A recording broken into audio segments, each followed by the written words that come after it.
L'atmosfera all'interno qui del Tenni è perfettamente tranquilla. Calcio di punizione per il Treviso, attenzione, il pallone dentro, Ma colpo di incredibile, testa. incredibile. Rete, Spinosa, Treviso 2, Venezia 1. Ma con la fisicità che si ritrova il Venezia di tutti i suoi difensori nel pacchetto difensivo non si può far gol a Spinosa, con tutto il rispetto parlando. Il centrocampista del Treviso è alto la metà dei difensori del Venezia, eppure è stato grande, abilissimo, eccolo qui, lo stiamo rivedendo, a sfruttare l'abilità, la scaltrezza, la furbizia, ha anticipato tutti i difensori del Venezia che nella circostanza di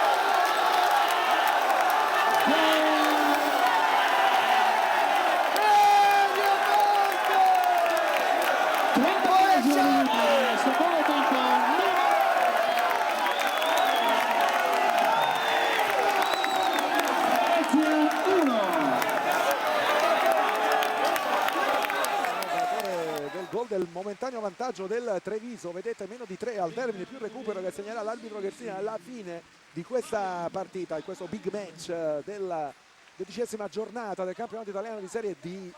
Treviso 2, Venezia 1. Dunque entra Baldares, 90. Ed ecco qui Marco Spinosa, l'autore del secondo gol del Treviso. Raccontiamo le tue emozioni al momento del gol.